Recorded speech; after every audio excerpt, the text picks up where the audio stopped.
즐거워하는 자들과 함께 즐거워하고 우는 자들과 함께 울라. 아멘. 제가 한 번 더 기도하겠습니다.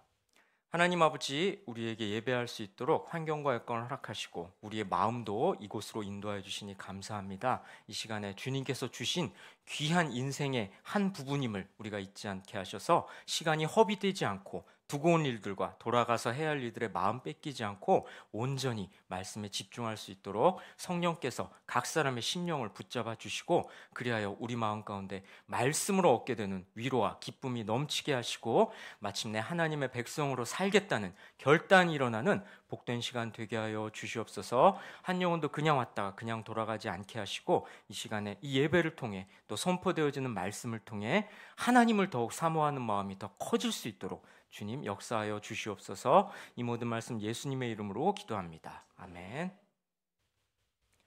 저는 지금 조금 더운데 뒤에서 한번 판단해 주시면 좋겠습니다. 혹시 안에 계신 성도님들은 어떨지 모르겠네요. 뒤에서 한번 판단해 주시면 좋겠습니다. 얼마 전에 큰 사고가 있었습니다. 많은 분들이 돌아가셨죠. 유가족들의 아픔이란 이루 말할 수가 없을 겁니다. 혹시 이런 의문이 드시지 않습니까? 하나님이 살아계시다면 왜 이런 끔찍한 일이 일어나는지, 하나님이 선하시다면 왜 사람들에게 고통을 주시는지, 하나님은 사랑이시라며 사랑의 하나님이 어찌 이럴 수가 있으신가? 하나님이 전지전능하다며, 하나님이 전지전능하시다면 이 일이 일어날 것도 미리 아셨을 텐데 전능하신 분께서 이 일을 막았어야 하지 않는가? 그냥 지켜보고 계셨단 말인가? 이런 의문 말입니다. 비단 이번 사고뿐만이 아니겠죠. 새벽 기도를 가다가 교통사고를 당해서 목숨을 잃기도 합니다. 평생 성실히 모은 돈을 보이스피싱으로 날리기도 합니다. 화재를 진압하러 간 소방관이 남은 살리고 자신은 목숨을 잃기도 하죠. 예기치 않은 사고, 질병, 범죄 사건, 이런 일들은 과연 사랑의 하나님이 맞는가? 과연 하나님은 의로우신 분이 맞는가? 과연 하나님이 계시긴 한 걸까? 이런 질문을 던지게 합니다. 여러분들은 어떻게 생각하십니까? 오늘 우리는 이 질문 앞에서 하나님이 우리에게 주신 말씀들을 가지고 그 답을 찾아가 보겠습니다. 먼저 이 점을 생각해 보십시다. 하나님이 그 모든 나쁜 일들을 계획하셨을까요? 그 사람한테 어떤 가르침을 주시려고 계획적으로 그 일을 일으키셨을까요? 그 사람이 자기 죄를 깨닫게 하시려고 사고를 당하도록, 병에 걸리도록, 사기를 당하도록 하나님께서 역사하셨을까요? 안 좋은 일이 생길 때면 우리는 흔히 이런 말을 하거나 듣게 됩니다. 네, 이 말은 맞는 말 같습니다. 하나님께서 우주 만물을 지으셨고 지금도 다스리고 계신데 아무리 작은 일이라도 하나님의 섭리를 벗어나는 일이란 없죠. 대표적인 경우가 요셉의 경우 아니겠습니까?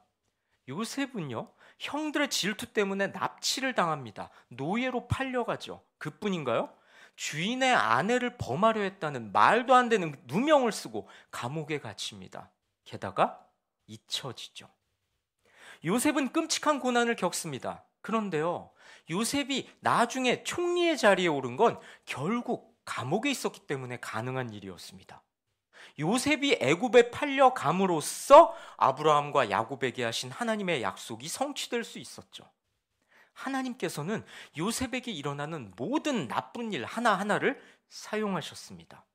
요셉에게 고난을 주심으로써 요셉을 당신의 섭리로 준비시키시고 세우시고 당신의 뜻을 이루셨죠. 그러니 하나님께서 계획적으로 나쁜 일을 이루신다는 말이 맞는 말 같기는 합니다. 하지만요, 함부로 해서는 안 되는 말입니다. 왜냐하면요, 하나님은 괴팍한 분이 아니기 때문입니다. 예를 들어 봅시다. 어떤 사람이 사고로 소중한 자녀를 잃었다고 칩시다. 그런데 그 일을 놓고서 하나님이 당신한테 가르침을 주시려고 당신 자녀를 데려가신 거야. 이렇게 말할 수 있을까요? 이런 생각이 옳을까요? 자기 자식한테 깨달음을 주겠다고, 자기 자식을 올바른 길로 인도하겠다고 손주를 죽이는 아버지가 있겠습니까? 여러분, 우리 하나님이 그런 분일까요? 범죄 때문에 사고가 많이 일어납니다. 그 범죄는 누가 뭐래도 그 죄를 지은 사람 때문이죠. 그런데요, 만약 그 범죄가 하나님의 계획 안에 있는 일이었다면 하나님께서 왜 분노하시겠습니까? 성경에는요, 인간의 죄에 대해서 하나님께서 진노하시는 장면이 꽤 많이 나오거든요. 게다가요, 이런 논리는 범죄조차 하나님의 계획 안에 있고 하나님이 그렇게 일을 꾸미셨다, 뭐 이렇게 말하려는 그런 논리는 악용될 수도 있습니다. 어떤 사람이 죄를 저질러 놓고서는 이게 다 하나님의 계획 안에 있는 거야, 그러니 나는 잘못이 없어, 이렇게 자신을 변호하게 될 수도 있는 거죠. 피해자는 있는데 가해자는 없는 괴상한 상황이 벌어지는 겁니다. 가룟 유다의 경우를 생각해 볼까요? 그는 예수님을 판 자입니다. 그런데요, 생각해 보세요. 유다가 예수님을 팔아 넘겼기 때문에 예수님이 십자가에 달리시게 된 건 아닙니까? 유다 덕분에 십자가 사역이 이루어진 건 아닌가요? 인류 구원의 유일한 길, 십자가 구속이라는 위대한 일은 유다 덕분에 이루어진 건 아닙니까? 유다 덕분에 내가 구원받게 된 건 아닐까요? 그렇지 않죠. 유다는 분명히 자신의 의지로 예수님을 배신한 겁니다. 오늘날 누구도 유다의 죄를 긍정하지 않습니다. 긍정해서도 안 되고요. 유다는 자신의 욕망 때문에 자기 스스로 죄를 저지른 거지, 하나님께서 십자가 사건이 일어나게 하시려고 의도적으로 유다를 궁지에 몰아넣고 죄를 짓게끔 유도하시거나 강제로 짓게 하신 건 아니었습니다. 자, 그러니 우리에게 일어나는 나쁜 일이 다 하나님의 계획 안에 있다, 쉽게 단정적으로 이렇게 말해서는 안 됩니다. 죄를 지었으니 벌을 받았다, 이런 말들도 마찬가지입니다. 당신이 지금 이런 나쁜 일을 겪는 건 당신이 지은 죄에 대한 하나님의 징계다. 당신이 지금 잘못된 길로 가고 있으니 하나님께서 뭔가 깨달음을 주시려고 이런 나쁜 일이 일어나게 한 거다. 이런 생각은 반드시 옳다고 할 수는 없습니다. 왜냐하면요, 모든 고통이 죄의 결과는 아니기 때문입니다.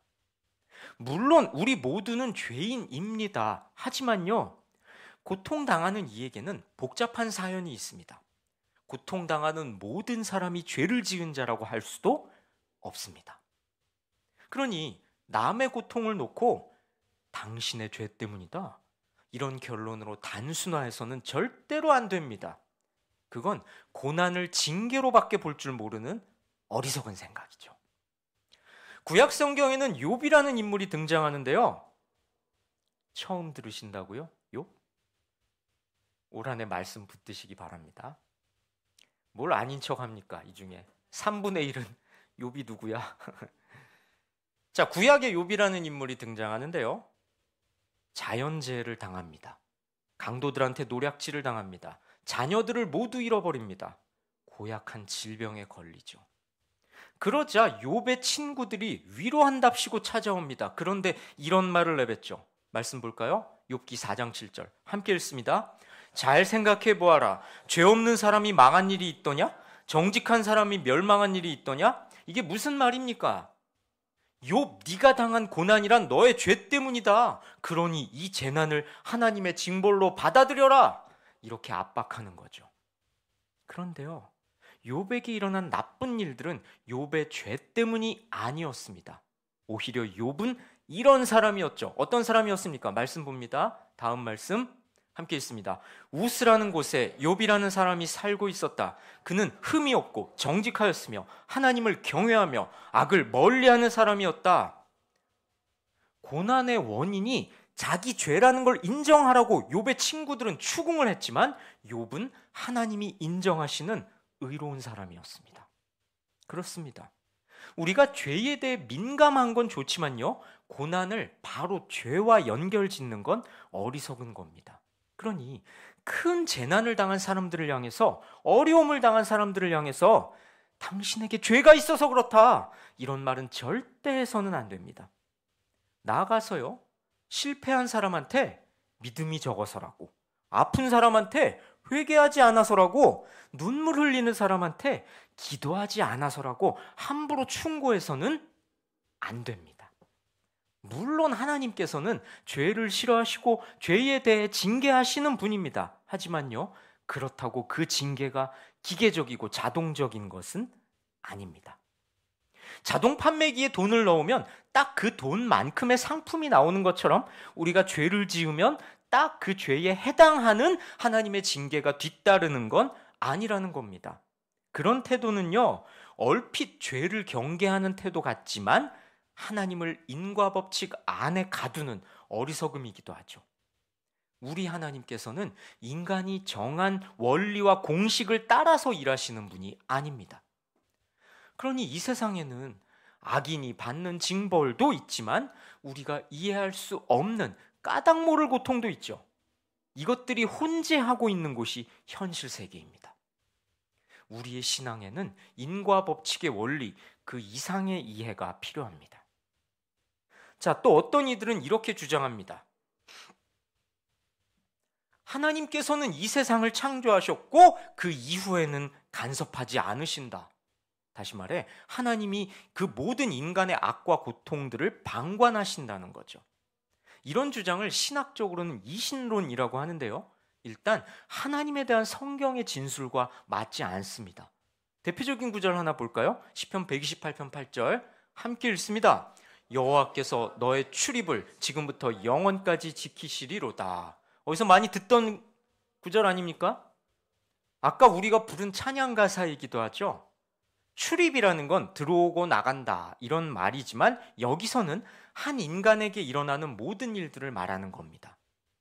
하나님께서 인간을, 이 세상을 계속해서 돌보신다는 말씀은 이 외에도 성경에 많거든요. 하나님께서는 인간을 지어놓고 무책임하게 방관하시는 분이 아닙니다.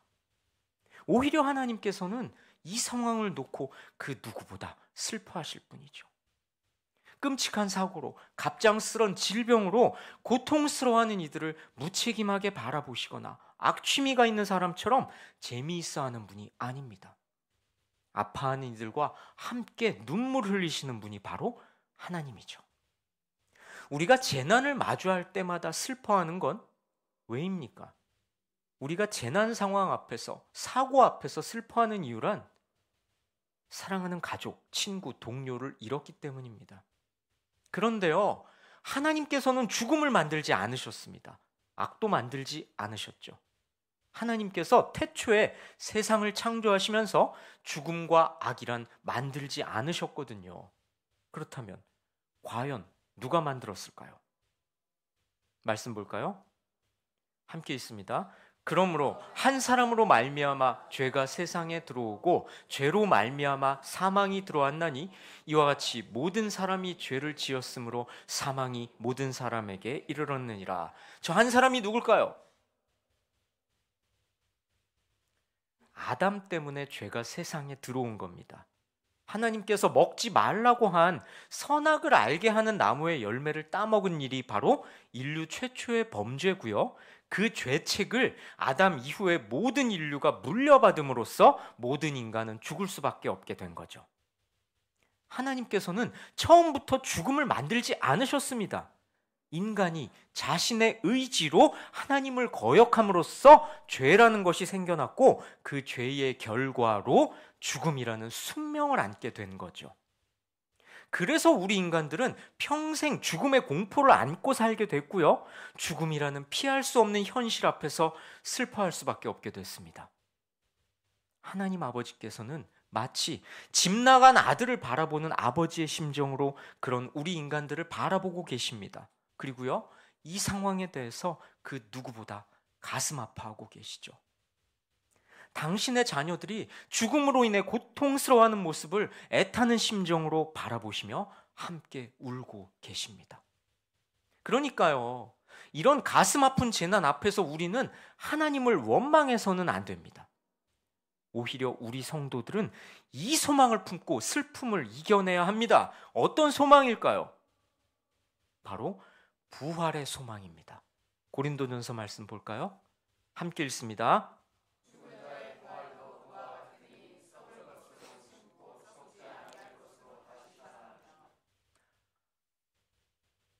예수님께서 다시 오시는 날에 성도는 부활하는데요.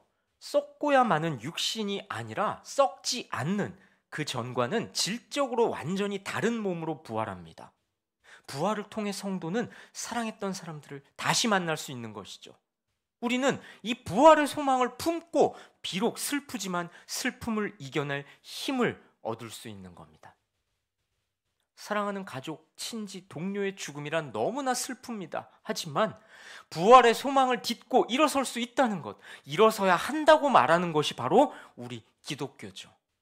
성도 여러분, 부활의 소망을 품고 계십니까? 자, 그런데요. 그럼에도 불구하고 이것으로 모든 게 설명될 수 있는 것 같지는 않습니다. 고통이란 그렇게 간단한 문제가 아니기 때문이죠. 지금까지 이 설교자가 말씀드린 내용 다 옳다는 걸 머리로는 인정할 수 있어도 가슴은 움직이지 않을 수도 있습니다. 더군다나 남이 당한 사고가 아니라 나에게 일어난 일이라면 더욱 그럴 수 있겠죠. 자, 이런 고통의 문제 앞에서 우리는 먼저 이 점을 분명히 인정해야 합니다.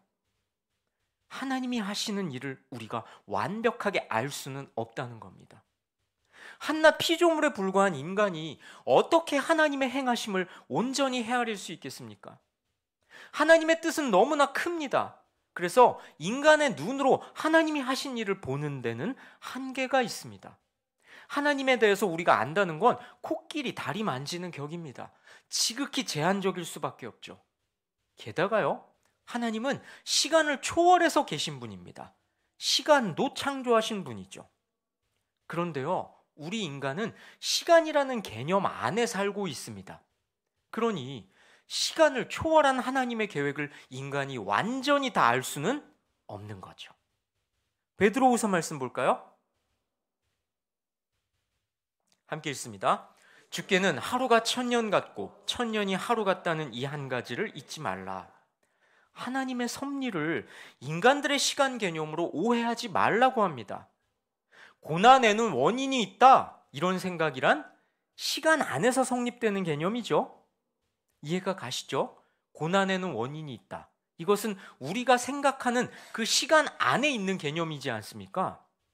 하지만 하나님은 시간을 초월하신 분이니까 시간 안에 살고 있는 우리는 그분 하나님의 계획을 온전히 완전히 이해할 수는 없는 겁니다.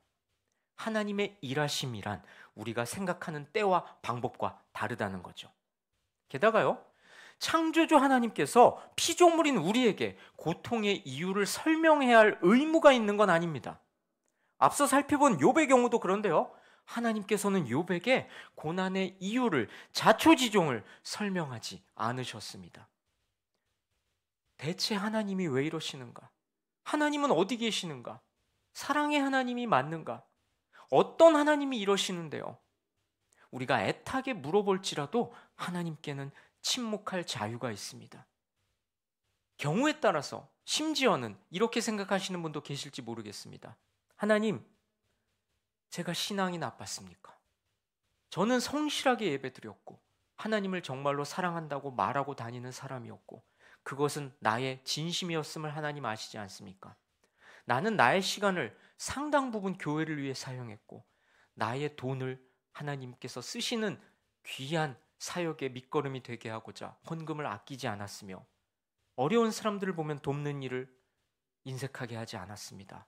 하나님, 내가 신앙이 없었습니까?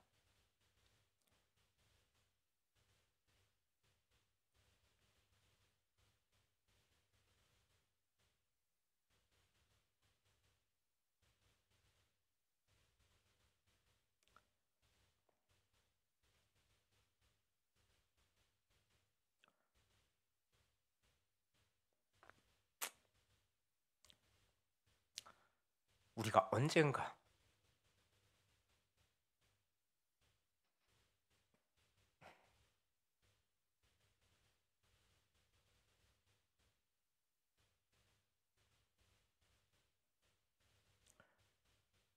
언젠가 하늘나라에 가서 하나님을 뵙게 된다면 이곳을 여쭤볼 수 있을 것 같고요.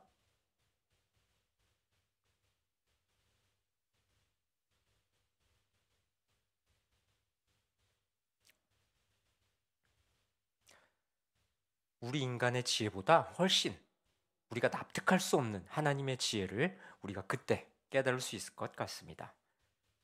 자, 그럼 이제 이야기의 결론을 내려보겠습니다.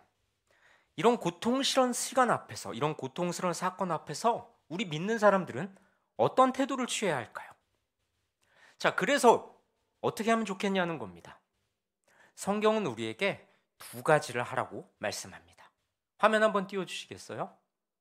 첫째는요, 그럼에도 하나님을 신뢰해야 한다는 겁니다. 이 세상은요, 죄 지으면 벌 받는다는 공식으로 설명되지 않습니다. 그 사람이 죄를 지었기 때문에 사고를 당했다. 그 사람한테서 회개를 이끌어내기 위해서 저 사람을 회개시키려고 하나님이 고난을 주셨다. 이렇게 말해도 되는 게 아닙니다. 죄 없는 사람이 갑작스런 재난에 목숨을 잃기도 합니다. 이건 의로우신 하나님이 통치하시는 세상 안에서 일어날 수 있는 일이죠. 하지만 우리는 이해할 수 없는, 받아들이기 어려운 일을 겪더라도 이 모든 일이 하나님의 손 안에, 하나님의 섭리 안에 있음을 기억해야 합니다. 그 비행기 안에는 착한 사람들이 있었을 겁니다. 평생 남에게 피해를 끼치지 않았다고 할 만한 반듯한 사람들이 있었을 겁니다. 그런데 왜 그들에게 그런 끔찍한 일이 일어났을까요? 더 죽어 마땅한 사람들이 있지 않은가? 하나님은 저 인간 저건 안 데려가시고. 여러분, 솔직히 우리는 이렇게 속으로 생각하지 않습니까? 성도 여러분, 그 모든 부조리함을 통해서도 결국 선하신 뜻을 이뤄내실 하나님을 향한 신뢰를 놓지 말아야 합니다. 이 모든 부조리함에도 불구하고 하나님이 살아계시며 우리와 함께 하신다는 사실을 잊지 말아야 합니다. 왜냐하면요, 성도란 이해할 수 없을지라도 낙심하지 않고 믿음의 자리에 서는 자가, 그런 자가 성도이기 때문입니다. 까닭 모를 고난에도 믿음을 지켜 고난의 신비를 경험하는 자가 성도이기 때문이죠. 성도 여러분, 까닭 없는 하나님을 믿을 수 있어야 합니다. 우리가 다 헤아리지 못하는 크고 비밀한 일을 하고 계신 하나님을 신뢰해야 합니다. 세상의 불의와 비극 앞에서 하나님의 통치가 부당하고 이건 뭔가 잘못됐어요 하나님, 이렇게 느껴질지라도 하나님이 주권자이심을 믿는 것이, 인정하는 것이 믿음입니다. 아까 불렀던 찬양에 이런 가사가 있죠. 그의 생각 셀 수 없고 그의 자비 무궁하며 그의 성실 날마다 새롭고 그의 사랑 끝이 없단다. 성도 여러분, 하나님은 이해할 수 있는 분만이 아니라 이해할 수 없는 분으로도 우리와 함께 하십니다. 그 하나님을 여러분 인생의 주인으로 모시기 바랍니다. 이어지는 말씀 볼까요? 요한계시록 함께 읽습니다.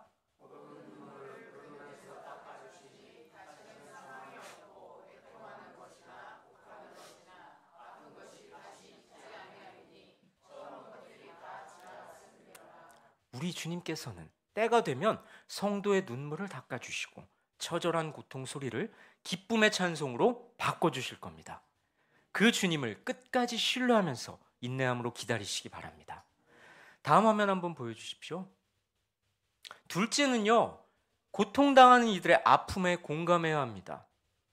그게 위로하는 것이기도 하죠. 고통당하는 사람한테 고통의 원인을 설명하거나 이해시키려는 태도를 취해서는 안 됩니다.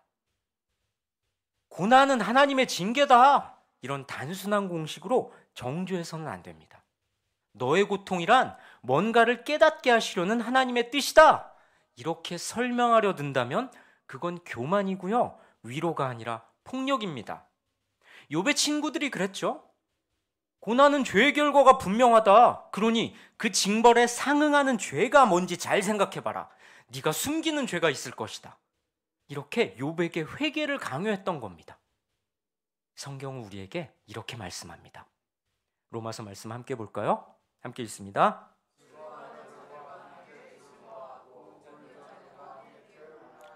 우는 자들과 함께 울라.